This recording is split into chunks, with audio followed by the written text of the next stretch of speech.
koliko je res problem ta erektilna motnja, ne? Ker včasih poslušam kakšnih žensk, da so gospodje absolutno zmožni, brez kakšnih dodatnih pomoči, vsaj po njihovih besedah ali pa vedenju, zelo pozno v starost lahko. Ja, 70 plus Ja. govoriva, a ne. A je to povezano z nekim splošnim zdravjem? Zelo težko odgovorim na to vprašanje. Prvič ne vem, a je to res čist res.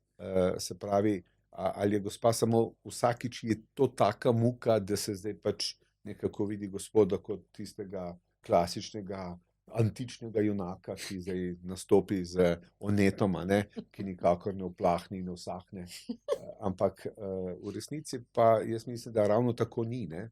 Prej si nekako lepo opisala najino večno mantro z menopavzo, perimenopavzo in tako naprej. To je zgodba, ki se dogaja seveda tudi pri moških, sva rekla, brez neke pavze, ampak erektilne disfunkcije se začnejo že po 40. letu, ne. Kaj pa je erektilna disfunkcija? To je nekakšna, bi rekel, tujka, ne. Se pravi, govorimo zdaj, da bi se lahko po domače izrazil, ne o stojkotu, ampak o zvonkotu. Sem vedela. Ja, no, mislim pač, kaj se pravzaprav dogaja, ne. Definicija je, da Stojkota.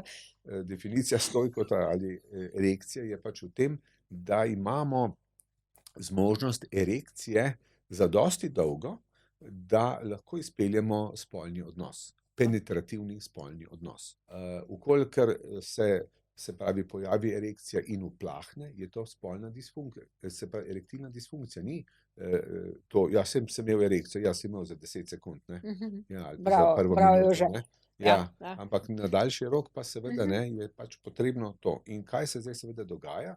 Vzrokov je več, ne. Zdaj tam sva govorila o hormonskih, ki so pri moških relativno redki. Pravzaprav, če ni neka zelo čudna zgodba okoli testisov, ne, je testosteron še v nekem dosti povprečno, ne, se pravi, zdaj, kar se tiče ostalih stvari, jaz pa, kot sva prej rekla, se pa zgodba nalaga, a ne. Ampak sigurno je neki vpliv, če recimo, če je moški debel, Saj če to sem hotel kadi. zdaj začeti. Se Aha, pravi, okej. to je ta zgodba, ki se pa nalaga, ne. Aha, Se pravi, okej. ni debel od včeraj, debel že nekaj časa, pa samo debelejši ratuje, ne. Zdaj, zakaj je debelost taka, ne?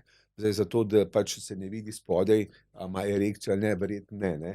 Se pravi, to se vendarle da opaziti tudi kljub trebuhu, ampak v maščevju nastajajo ženski spolni hormoni, estrogeni oziroma estron, a ne, ki je sicer manj potenten hormon kot klasičen estrogen, ki nastaja recimo estradiol v jajčnikih, vendarle, če je tega veliko, ne, ravno tako vpliva, ne. Nekateri moški dobijo dojke, temu se reče ginekomastija, zaradi pretiranih estrogenov v telesu. Seveda si lahko misliš, da to dobro ne vpliva na erekcijo, a ne.